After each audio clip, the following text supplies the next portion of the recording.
Good afternoon, everybody. Welcome to Effective Resume Thursday. It's November 2nd, 2023. We're very glad you're with us this afternoon. Please note this event is being recorded and is currently live on Facebook. The recording will be on the Career DFW Facebook page and the Career USA YouTube channel for others to view in the future. By participating in this event, you give consent for your name and picture to appear. Please note, any comments you put in the Zoom chat window will not appear in the recording. For those people on Zoom, if you have any questions throughout the presentation, please just put them into the chat window.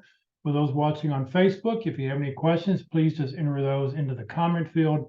We're monitoring both feeds. We'll get all your questions answered for you. Also, if you'd like to network with everybody else who's on the call today, for those that are on Zoom, you're welcome to put in your contact information. Put in your name, what you want to be, what you want to do when you grow up. Put in your couple target companies, put in your LinkedIn address, connect with everybody else who's out there.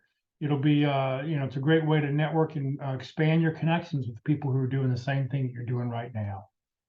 We will have time to review 1 or 2 resumes today live online. If you'd like to submit your resume, you can do so via the chat window, but I would recommend that you delete your header information before submitting your resume, because this information will be out on Facebook and YouTube forever and ever. So if you want to eliminate your name, phone number, address, email address, and LinkedIn address, do that. Be sure if you want to send it to Jeff Morse Host. So when you click open the little file piece of paper, you're going to send it not to everyone, but just to me, just to myself, and we will take a look at those. All right, well, good afternoon, everybody. My name is Jeff Morse. Back in 2008, I started a website called careerdfw.org, website to help those who are unemployed in the Dallas-Fort Worth area. In 2012, I launched the second website, careerusa.org, to help those around the United States. I've written a book called What I've Learned About Your Job Search That You May Not Know. It's available on Amazon. If you see me in person, I always have copies with me. Since 2007, I've been facilitating and leading the North Dallas Plano Career Focus Group. That group's been around since the late 1990s. I took it over in 2007. And we'll tell you about our upcoming program that we have coming up this Friday at the end of this session. And since 2017, I've been a member of the practice interview team. Remember, your resume, your LinkedIn profile will not get you a job. What they will get you is a phone call. How well you practice your interviewing skills, that's what's going to get you your next job. So for more information about the Dallas Pit Crew, the practice interview team, just reach out to dallaspitcrew.com, and all the information you need is there about how to schedule an interview. All right, well, our agenda this morning, in fact, let me flip over to my other presentation here. Let's see here. We'll flip this over and we'll flip this over. Here we go. So what we're going to do is we're going to talk a little bit about the applicant tracking system. We're going to talk about a one-page bio. We're going to talk about a master resume. I don't know how many of you have a master resume.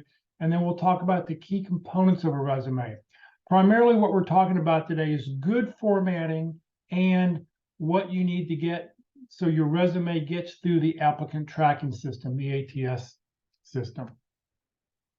All right, well, before we get started here, I wanted to share some tips from an expert.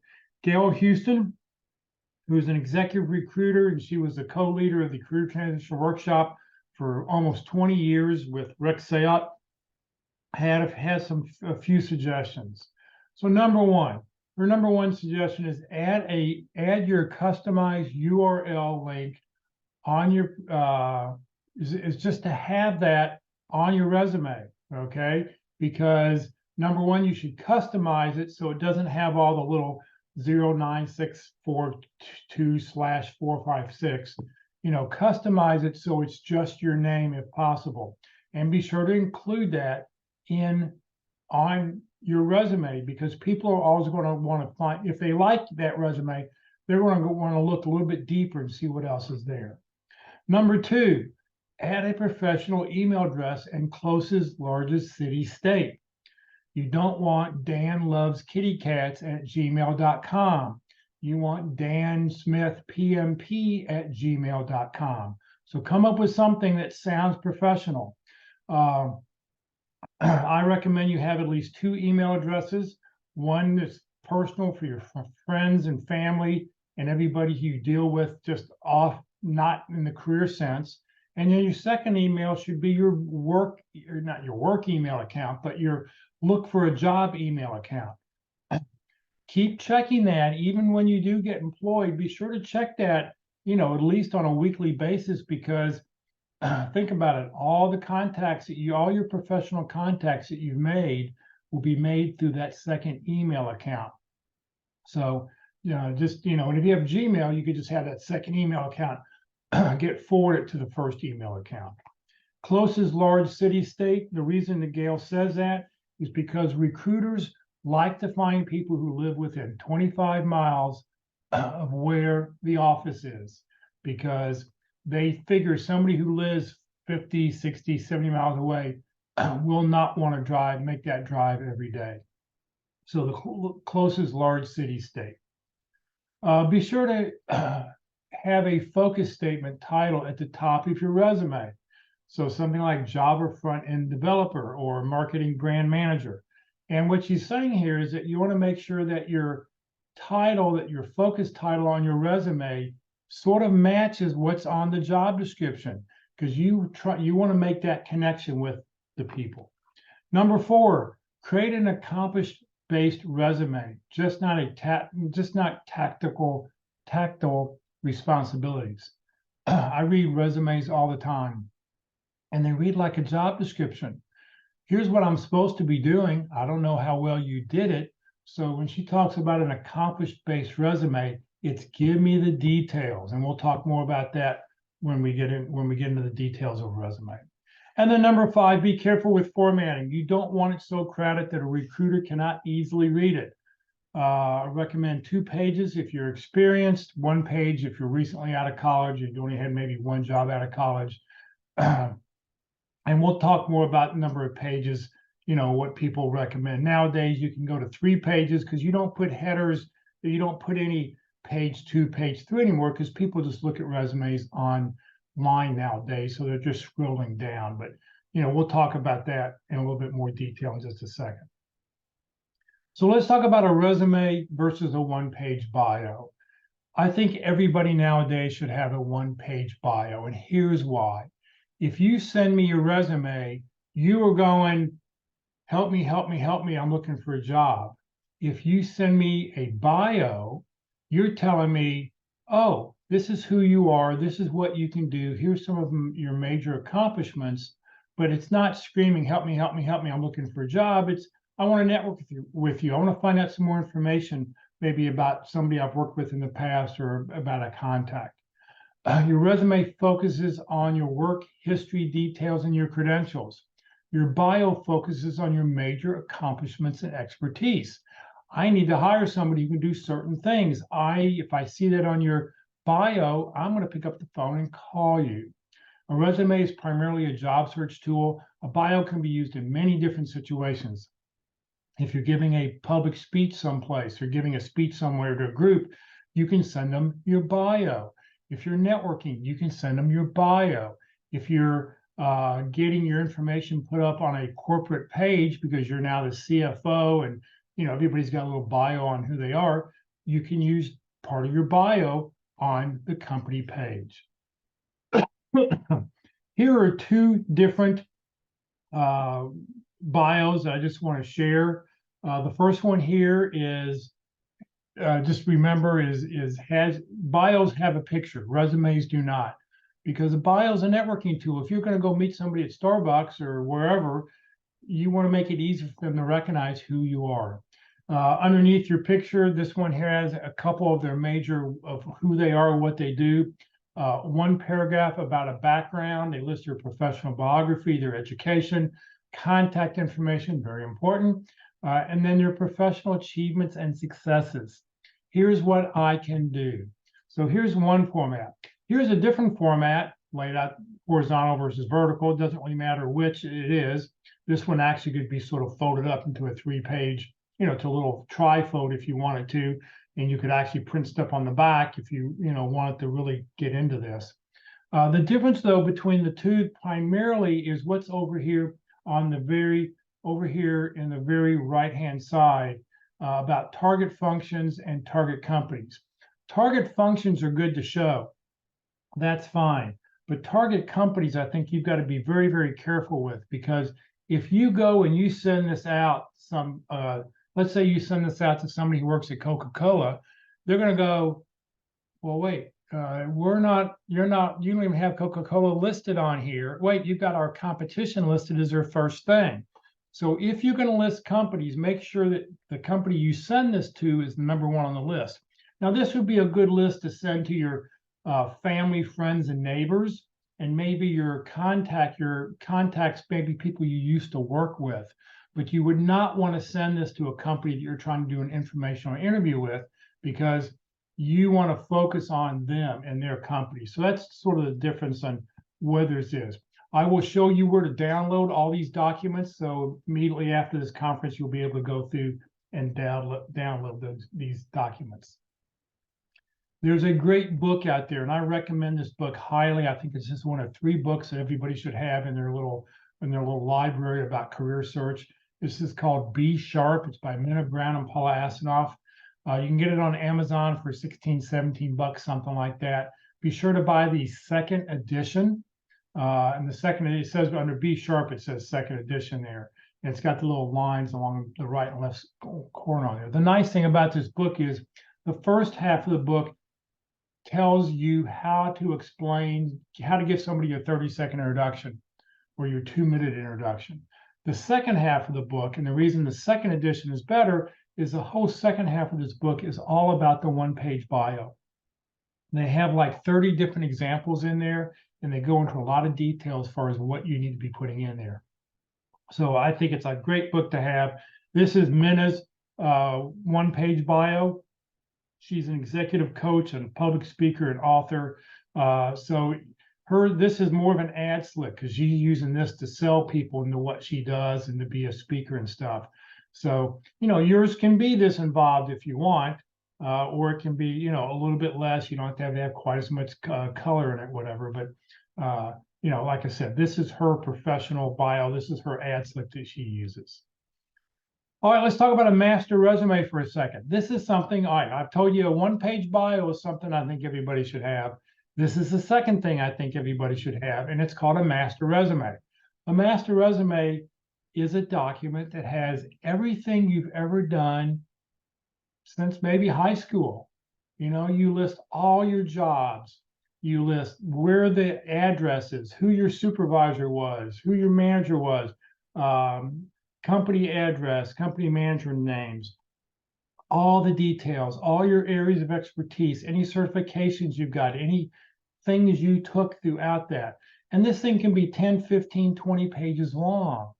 When you do this, you then don't have to think about what you've done in the past, because when you see a job description, take this master resume and then eliminate everything that doesn't match.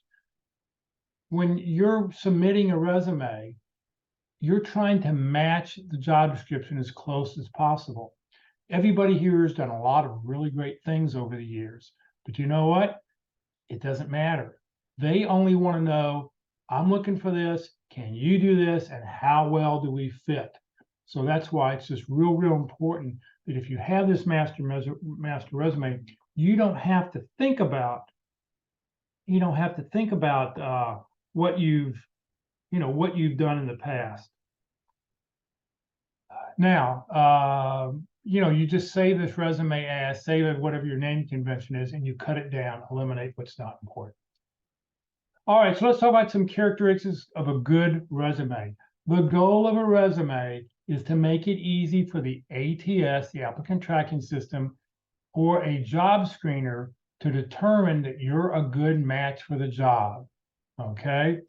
It's all about keyword matches. It's about matching stuff. And we're going to, a little bit later on, we'll look at a job description and we're going to look at a resume, and you'll see how we highlight and put things together to make things easy for you. So the first thing we're going to talk about is formatting. What a good looking resume should be. Yesterday, I was at the practice interview team and I was conducting an interview. The person's resume pretty much went from the right margin to the left margin. There wasn't a lot of blank space, a lot of text, too much text. it was a little difficult to read. The second question we've got here is, what should the overall length of your resume be? So, if we've said earlier, Gail Houston said, if you're a recent graduate, 1 page is all you need. If you've got several years, more than 8 or 10 years of experience, you keep it down to 2 pages, because you don't need to share everything, but whatever. But if you're applying for an educational job, or if you're applying for a government job, they want to see everything. So you might as well have, if you've got your master resume, you don't have to think about all these different things that you've done. The other question people also always ask is, how many years should I show on my resume? Let me just tell you this, there's no right or wrong answer, but I think there's 3 options. Your first option is, do you show all of your experience? You just put it all out there. It's sort of like your master resume. You explain everything you've ever done. The second option is, you show only the most recent 10 to 15 years. The third option is to show details about the most recent 10 to 15 years, plus have a section called prior relevant experience. So what I'd love for everybody to do now is open up the chat window and tell me, A, B, or C. Let me know what you think we should be doing on a resume. While you do that, I'm going to download the resume that somebody sent to me.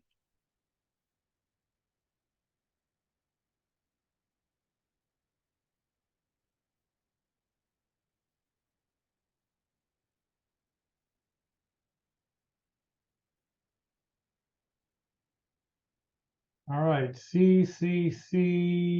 Well, everybody today is C. Oh, mostly C.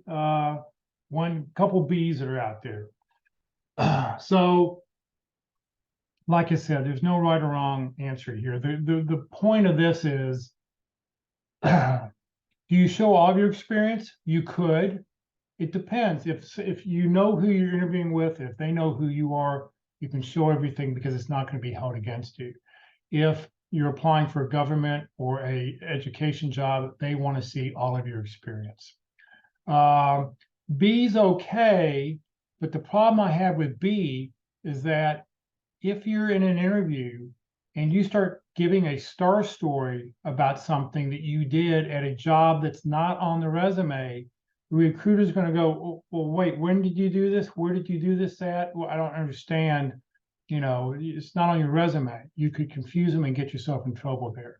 So I personally like C the best, because that section, prior relevant experience, all it has to be is name of the company and the job title. No dates. Name of the company, job title. Name of the company, job title. That's it. But what that allows you to do is that if you have a star story from there, you're able to talk about that in an interview. All right, let's see here. Okay, fonts for your resume. You want your resume to be as clean and easy to read as possible. I like Arial, Calibri, Tacoma, and Helvetica. Very simple, clean fonts. I am not a fan of Times New Roman, Garamond, Calibri, Cambria, or any of the other fancy fonts. If you look at these that are up there, the top 4 are easy to read. The bottom 4 have these little serifs. So the 3, Times New Roman, Garamond, and Cambria, and other fonts like it, have these little serifs and little things on the N and little things on the D, and it's just not clean and plain. So your resume needs to have one of those top 4. I think that's the way to go. Nice, plain, and simple. Don't know 8-point fonts. Everything should be 10, 11, 12. Make it easy to read. Just because your resume is 3 pages and you're trying to cut it down, so you cut it down to 9-point font instead of a 10-point font to squeeze it down. See what else you can eliminate off your resume. Keep the font big enough. Make it easy to read. Margins, your margins, you need to have 1-inch margins, top, bottom, right, and left. Okay. Like I said, the resume I had yesterday for the practice interview team, 1/2 inch or even less than 1/2 inch margins. And it was very difficult. There was no place to write a note. There was no place. White space is good. There's nothing wrong with white space. You can use bullets, but if you use bullets, they need to be bullets you see here, just the plain dot. No little houses, no check marks, no little triangles, no little telephones by your phone number. Just use plain numbers. Now, you gotta remember, we're talking about fonts for the applicant tracking system, fonts that make a resume plain and easy to read. If you want to jazz it up a little bit when you hand deliver a personal resume, you could, but personally, keep it simple. You can use some bolding, you can use some underlining, a little bit of italics, and we'll show you how to do that. But if you do that, be sure that it's consistent throughout the resume. Because if you bold something one place and you don't bold the same thing at the next job, boom, they're gonna, a lot of these recruiters and stuff, they're like English majors. They're just looking to find an error to toss you out. Do not use any text boxes. No headers, no footers, no templates, no shadows, and no graphics. And the reason being is that a lot of applicant tracking systems cannot handle that. So you just don't want to do that. All right. How do you fill a gap on a resume? So you haven't been working for a year. What do you do? What do you put in there? Well, there's a couple things you can do. If you've done some consulting work, oh, excuse me, allergies are just getting to me big time. If you've done some consulting work or some volunteer work, or you've got some certificates, you can put something down like community leadership or consulting or continuing education.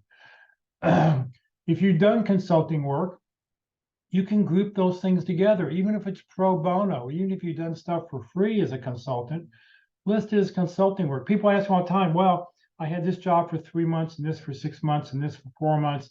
I said, well, just put one category, consulting, and then list the name of the companies and who you worked for and, some of what you did underneath each one of those, what you can do. Here's an example. Somebody put down community leadership and consulting, served as a panelist and coach for the Dallas practice interview team to help job seekers with their interviewing skills. Provided a consulting service to a local nonprofit organization on how to prepare and conduct job interviews and how to evaluate candidates. Now, that local nonprofit happened to be this person's church, but she didn't want to list her church down because what if somebody she was applying with didn't like that church? Not that any religion's against any other religion, but she didn't want to do that. So just say a local nonprofit, because that's very generic. It just shows that you're helping people out. So the key components of a good resume. Here's where now get into each little section here. First section is you've got to have a header. You need to have a summary statement. Now, you don't put down summary or goals. You don't list that. You just go right into the statement. We'll show you that in just a second. You can list some key accomplishments. Now, this is an optional area. You would do this primarily if you're in sales. The thing I have a problem with if you do this in sales is that I want to know where you did each one of these things at. So you pretty much have to list it twice, once in your key accomplishment area and then down again in the job so I know where you did it at. Your professional experience, as we talked about, a previous relevant experience or prior relevant experience. Optional field, but I think it's really important. It's really beneficial. And you need to list your education, and then any software skills go at the end. So let's talk about the header. The header should have the name, and it should have the name that you'd like to be called. Okay. My name is Jeffrey Morse, but I go by Jeff Morse. So I'm going to put Jeff on my resume. If you have a hard to pronounce name, put in parentheses, phonetically spell the name out. Make it easy for that person to pick up the phone and call you or know how to pronounce your name. People do not like to mispronounce names. I cannot stand it, but I am horrible at guessing the correct pronunciation. So make it easy for somebody if you have a hard to pronounce name. Your phone number, city, state, and zip. You do not need your street address. If you're filling out a job application, you put your street address there, but on your resume, you do not need it. You want your email address and your LinkedIn address. Now note these LinkedIn address and email address over here, these are not hyperlinks. Remove the hyperlink, because what happens is if you have that underline, they turn them blue and they have an underline underneath it. When you do that, so let's say you have a Gmail account, that G is going to fall down into that line. Some ATS systems can't read it. There are over 300 ATS systems out there. No two systems are the same. Some handle things, some cannot handle things. The lowest common denominator is what you want to do. So remove the hyperlinks. You can just do a right click. If your resume is currently has it hyperlinked, you can highlight it or just put your cursor on it, right click, and then one of the options will be remove hyperlink. All right, your summary profile. Your summary is not an objective. Okay, it's not what you're looking for. It's what you can do for the company. Remember, a company has money. They have a problem. They need to hire somebody to solve a problem. What kind of problem solver are you? What are you going to do to fix their problems? And that's what you need to keep the mindset in. So the title there, business analyst, this person is applying for a business analyst job. So they're making it really easy to see the correlation. And then they're including those in the text of innovative business analyst with a proven track record. Okay, so here it is talking about what it is, and you have to customize this and relate this to every job description you do. And then you want to show some areas of expertise. So here's a place that you should be pulling things from the job description of what they're looking for. Now, if I interview you at a practice interview team, I'm going to ask you, so tell me, what are your top 3 skills? Because I said you listed 9 skills here. What do you think your top 3 are? They better be the 3 at the top or the 3 on the left. So just make sure that your top 3 skills, if they happen to ask, are there, on the top or on the left. All right, this next section, key accomplishments. This is an optional area. This is really good if you're in sales and business development, because you're trying to show this is why you should get hired, you achieved, you exceeded, you were recognized, you were identified. You're putting in, if you notice, each one of these has statistics, they have data, they're showing what they're doing in. But the problem is, I want to know where you did this at. So be sure, if you do this, be sure to include these same bullets in the work experience section so that I know where, so I can tell where you did this at. All right, your professional experience. Number 1, you want that to be chronological. There are chronological resumes where it's just in order. Your most recent job, the job after that, the job after that, from most recent to the oldest job. There's also something called a functional resume. Most people do not want to see a functional resume. Most recruiters, they're not used to seeing it. They don't like them. If you're trying to just, your lowest common denominator here is you're trying to make it work for the most number of people. So chronological is the way to go. Be sure to use parallel verbs. And what we're talking about here is your current job. This first company A here is 2014 to present. Analyze, ensure, serve. Those are current things. Now, they also have a past tense one because this was a project they worked on a couple years ago. All right, so you can have past and present tense in your present company. But if you're no longer working there and all the companies are in past tense, you've got to make sure that you're using past tense. Engage, translate, everything underlined in blue there. Just make sure. Like I said, recruiters are looking for a reason to throw your resume out.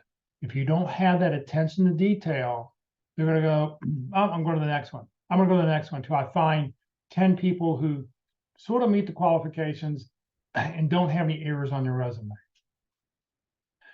Include a one-line description of the company. I think this is really important. No matter how big the company is, how small the company is, tell us one line who they are. So I think this is a great little tool. It's helpful. Listen, I've been doing this for 15 years, helping job seekers, and there's not a Friday that goes by in my Friday meeting that somebody mentions a company and I go, huh, who's that? what do they do?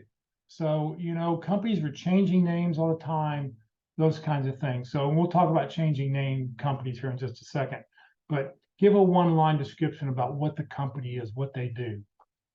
And be sure to limit the number of bullets on each job description, on each job, you know, 4, 5, 6, and the farther back you go, the less number of bullet points you need. And most importantly, you've got to focus on results.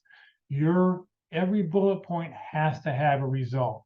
We have another speaker who talks about resumes, and if you happen to watch a month ago, we had we played back somebody's presentation, and he recommends that here's how you format your sentence. What I did, resulting in, put in the words resulting in and the result. Every sentence, this is what I did, resulting in, and the answer. And keep it in that format and make it real simple to focus on the results.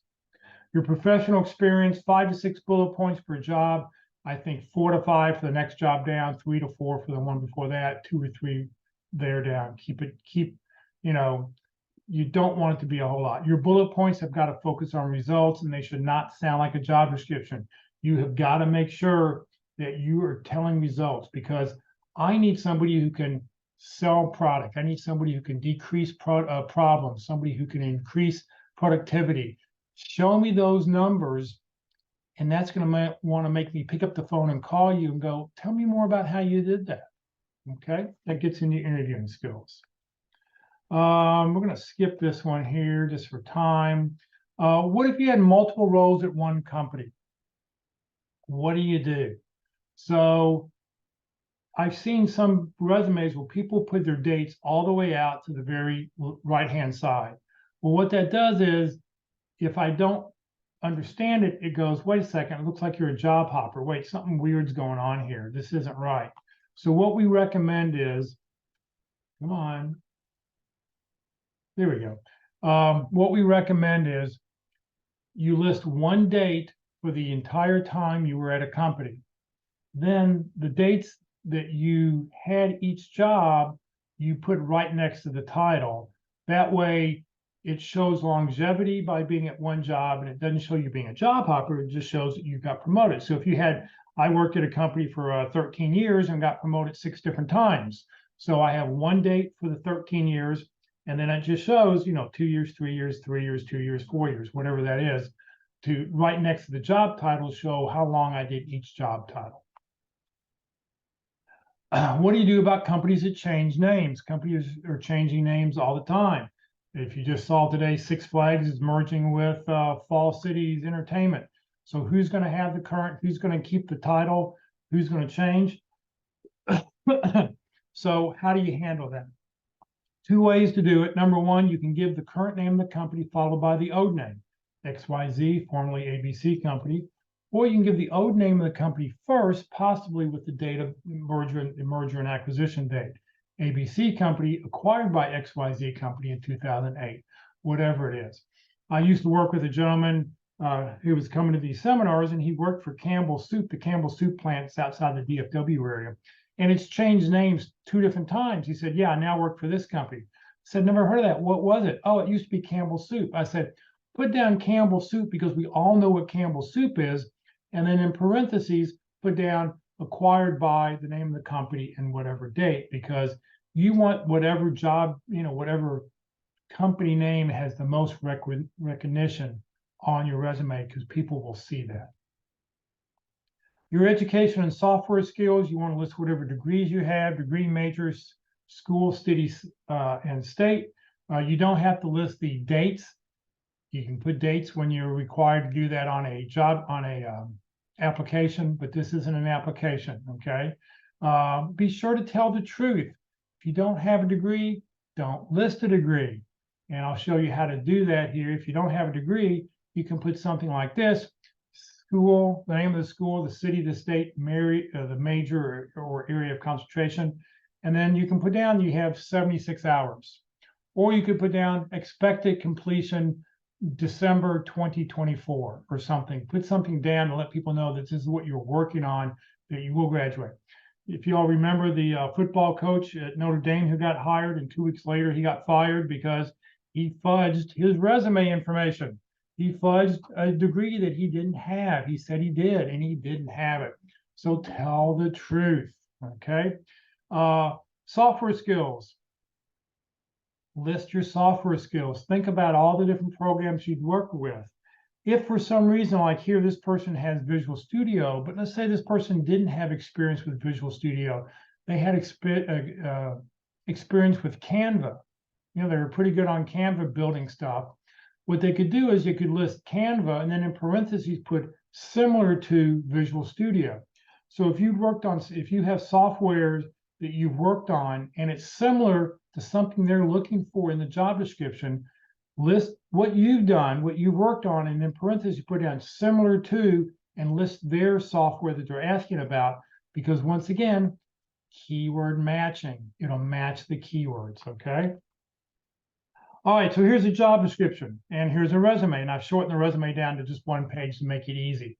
When you get a resume, job description, I recommend you print it out, okay? Get a yellow highlighter and sit there and highlight what you think is important. What are the important things that they're looking for in this job description, okay? And then once you've done that, go look at your resume. Do I have those things in the resume? So they're looking for a business analyst. So this gentleman or this person put business analyst as at the top of their summary statement. They listed an innovative business analyst right there in the first paragraph. Business requirements. They made sure that those same words landed in the resume. Improved processes, cross-functional, agile, Scrum, Visual Studio. They're making sure that these things are showing up with what they need. Multiple sources, user manuals. All those keywords are making sure that those things match up and are there, because the more keywords you have as a match, the better off you're going to be. So remember this, keywords are very important. That is what's going to let an applicant tracking system match you up. And it's the same thing with LinkedIn. If somebody's looking for a whatever on LinkedIn, they put in a job title and they may put in a couple keywords and they see what pops up. It's all about keyword matching. Remember, resumes are scanned. They are rarely read. The only person who may read it is the hiring manager. Maybe before you go in for an interview, they'll get into the details of what it is. But resumes are scanned 7 to 10 seconds. You've got to make sure that it's easy for somebody to read something. A resume will not get you a job. I mentioned this at the beginning. It will only get you a phone call. So if that happens, and when you do get that phone call, ask. You never know why they called. Ask, hey, thanks for calling. What was it on my resume or my LinkedIn profile that made you reach out? Because if you know what the important thing is, you know what to focus on. Once again, that's a question you should ask everybody. Every time you go into an interview, you should ask, hey, you know, what's the most important thing you need me to accomplish? Okay, because if you ask that question up front, you know what to focus on. All right, so let's take a look at a resume. I had one person submit a resume. Before I do that, let me stop sharing for just a second. Anybody have any questions before we go take a look at a resume? You're welcome just to unmute your mic and ask away.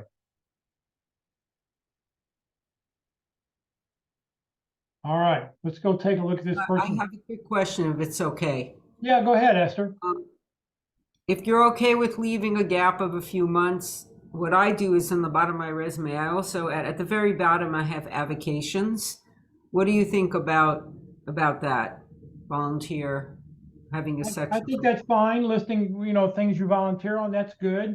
Lots of companies volunteer and they, you know, they're encouraging people to volunteer and they want you to volunteer. And you may be working on with a nonprofit or something who is doing the exact same thing as what you're looking for. So I think you can. I think you have to be very careful. The only thing you have to be careful with, I don't think I would list I'm volunteering with a political party or a political campaign, and I probably wouldn't list much about a church, you know, a church or religious organization, unless you're trying to apply at a religious or, a religious kind of organization.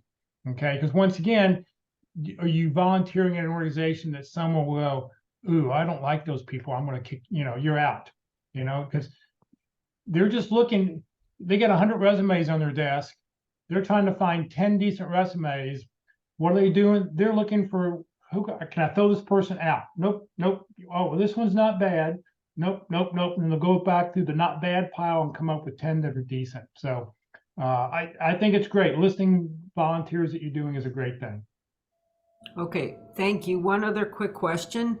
Um, what other things are best to leave off a resume? I heard, as far as searching, I heard that one should not use ampersand, that somehow blocks the, I don't know, the review of the resume by, bots or whatever they're using. You want to, I would stick to commas and periods, and the plain bullet point.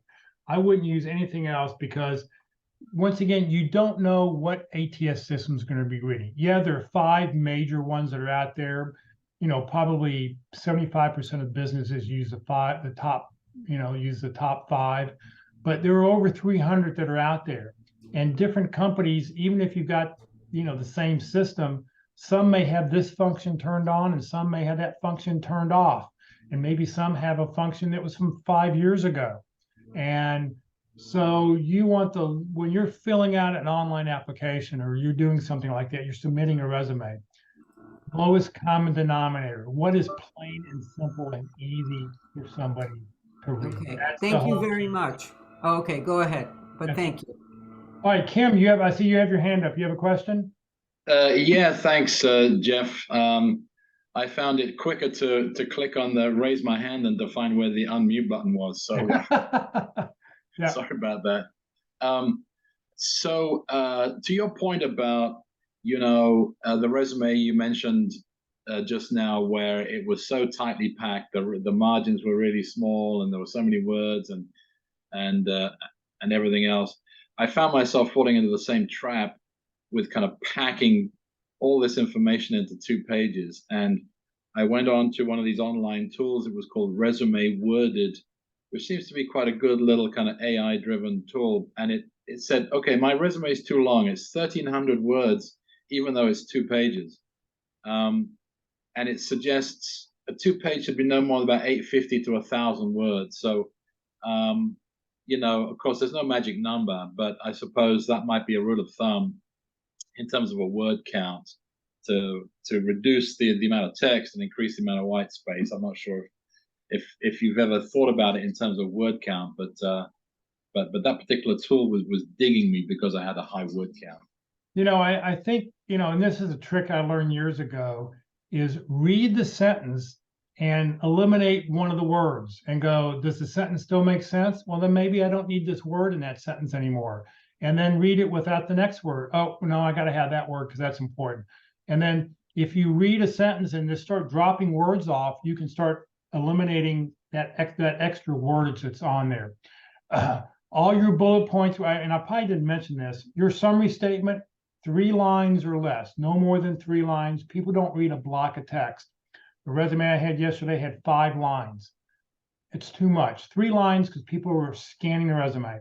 Your bullet points have to be should be 1 line if possible, 2 lines maximum. Just to keep it simple. You're just trying to, your resume is just a hook. It's just trying to get them to call you on the phone. You're just trying to get through the system.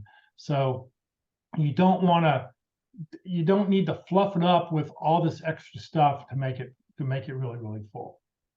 Any other follow-on question? Yeah. Follow-on question, if I may. I must have listened to this presentation 3 or 4 times now, and it just takes a while for it to sink in. You kind of keep on doing what you're doing, and then you find out you're just stepping on landmines, and you come back and listen to this for the 3rd or 4th time, and you think, oh, well, of course, this is so good. Why didn't I do this the first time?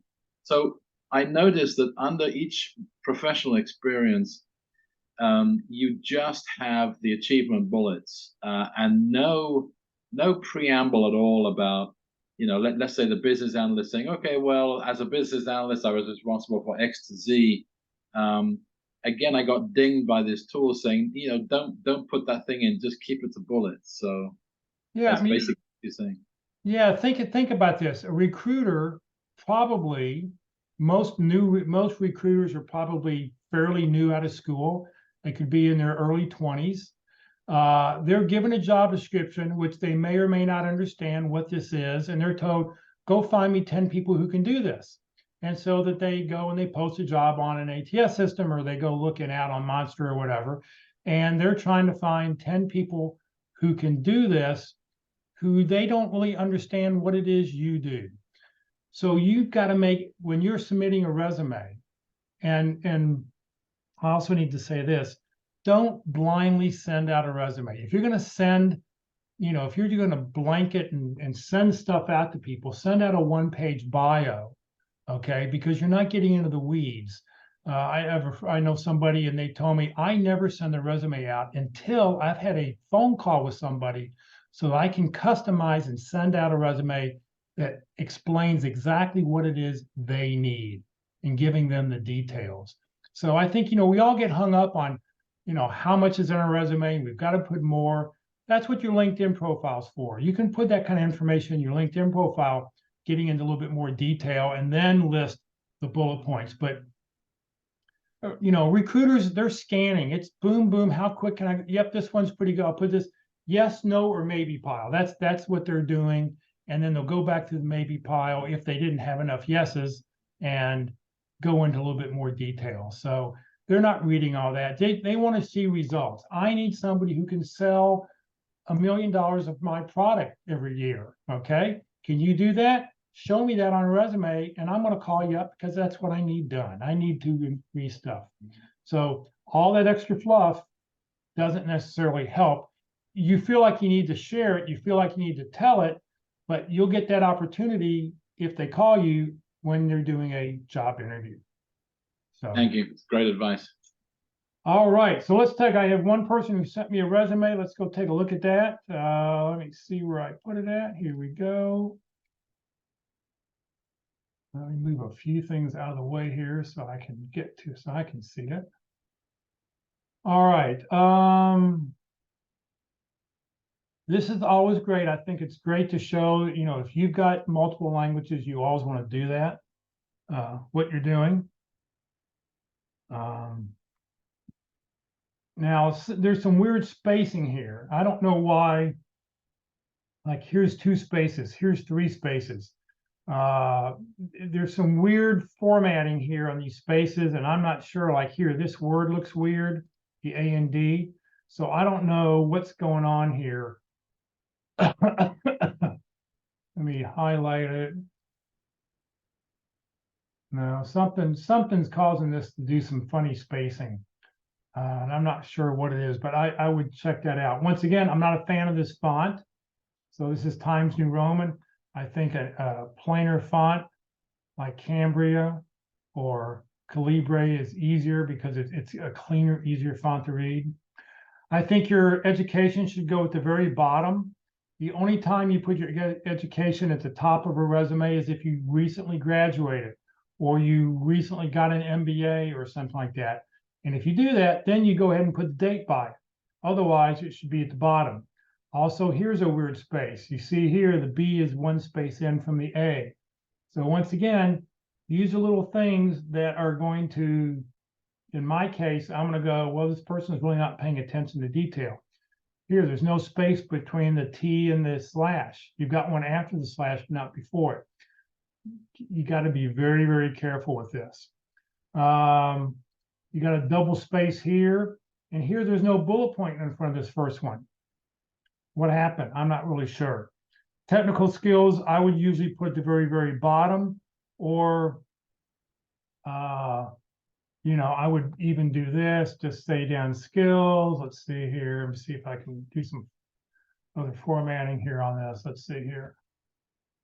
Tab.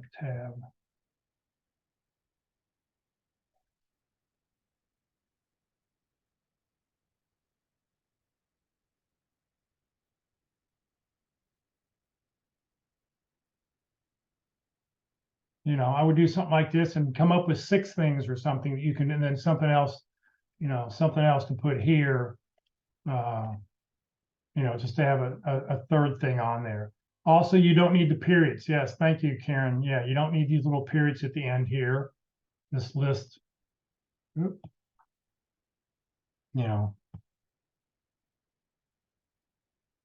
Now, skills, Windows and Mac OS. I think everybody uses Windows or everybody uses a Mac OS. To me, that's not a skill that I would want to, that's not worth promoting. Okay, that's not a skill. That's not something special that you've done. In fact, here maybe is where I would put down bilingual English French, you know, because that would be good. But that's not a skill. Professional experience, financial institution. You know, I would, once again, put the name of the company underneath here. You don't need the colon. You want to put the date out here, 2020 to present, not till now. Eliminate that. You can tell people that, you know, Transamerica is a, whoops, Control Z, I deleted. You had something up there before telling me who the company was. So if you want to have a 1-line description as far as, you know, what the company is, just you could list something there. Marketing director and Splunk. I don't know if this colon needs to be here. And then you're listing here what you're doing. Collaboration with extended sales team partners and marketing. And so I would go, another question here, I would go and say, so what? You collaborated, what, you know, how many sales teams, how many partners, how many, you know, what exactly, give me some more details. Tell me to what extent you're doing this. You know, you managed over 50 recruits. Perfect. This tells me exactly that you were managing all these different people. That's great. A marketing strategy, and for some reason it's not in the same color font. Wasn't in black. Marketing strategy, and you've got that done here a couple times. You've got another thing here down here, same way. That's not in the same color font. Looks like there's an extra space here. Yep, there's an extra space there. So, I mean, you got to be real careful. This isn't capitalized. But, you know, give me some, oh, it looks like this is on here twice. The same stuff here twice here.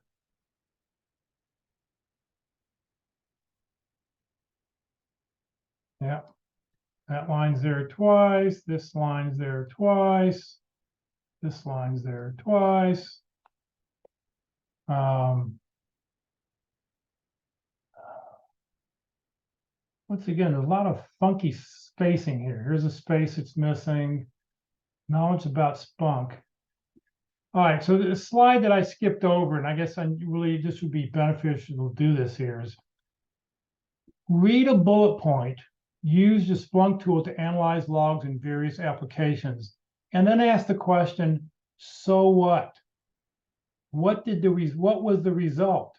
Or you put this and then say, resulting in, you found errors, you were able to decrease problems, you were able to increase the time that we could, or decrease the time that it took to process, you know, to improve a process, something like that.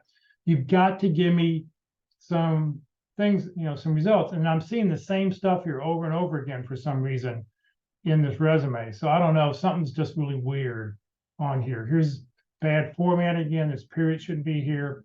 Dates go all the way to the very side.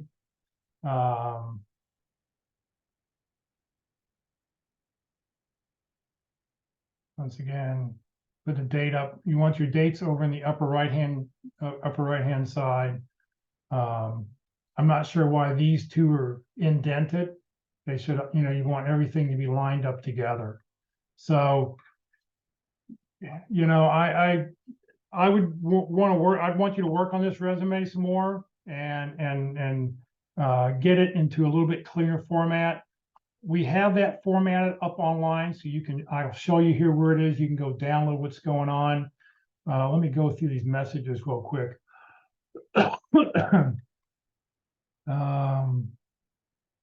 The page width is 16 inches. Oh, yes, I didn't catch that. Okay, yep. So let's see what it would look like if I was to hit print. Yeah, see, it's all going to cut off. Something's really, really weird just with all the formatting here. Thank you for that. You do not want any titles, you do not want any tables, so make sure there's no tables or anything. Does bolding affect an ATS system? No, bolding does not affect anything. Everybody can handle bolding. Be careful of underlines and be careful of italicized. But if you want it to bold a title like this, there's nothing wrong with that. But you just need to make sure that you've got your formatting, because I'm going to go and say, well, why is that in there? That extra slash should be there. Why is there an extra space in between here? We need to get rid of that. There's 2 spaces there. Okay. And so just be very, very careful. Open and close parentheses, yes, that's okay. That would be fine. Like right here, he's got Microsoft, that's fine to do that there. That's fine. All right, let me share where you can go and download all these documents at. So if you're interested, you can go download these documents at on the careerusa.org website. So go to careerusa.org, click on resources, and then come down here where it says video and handouts. And when you click there, up will come, there'll be a whole series, all the videos that we do, all the training we do 4 days a week, all the handouts are right there. But just scroll down, do you see effective resumes, which I think is the very first one on there. And then you'll be able to see a sample T cover letter, a sample resume. This is the one that we had online that we're doing. If you'd like a copy of the sample bios, they're right here, you can download. I've also included a couple action word hand sheets. I like to start my bullet points with an action verb, something to make it a little bit exciting. So you can get all that right there on that particular page. And as you scroll down, you'll see on networking, there's some handouts. And for interviewing, there's handouts. So all that kind of stuff is all there. Do it. Karen says, does an ATS dislike a PDF? Some do, most of them don't. Most ATS systems now can handle a PDF. I recommend if you're sending a resume to a person, send it as a PDF file. Because if you send me your Word document, my printer forces certain things to happen on a Word document. So your bullets and stuff may carry over from line to line. It may add an extra line because of spacing of the way my printer is formatting it. So if you were to send me a PDF file, it's always going to look the way you intend it to do. So if you're sending a resume to a person, send it that way. All right, Career DFW Career USA, we're putting on training 4 days a week. Please join us tomorrow morning at the North Dallas Plano Career Focus Group meeting. The first Friday of every month, we do open forum. We're going to talk about whatever it is you would like to talk about. So gather your interview questions, gather your resume questions, just any question you've got about your job search. Bring it to us tomorrow, and everybody can go and offer their opinions, suggestions. It's a great little forum to be able to meet with everybody. Next Tuesday, our presentation for LinkedIn Tuesdays. We do one every Tuesday, LinkedIn Tuesday. LinkedIn tools for a job seeker. This is with Ruth Lipsky. She works for Lee Heck Harrison.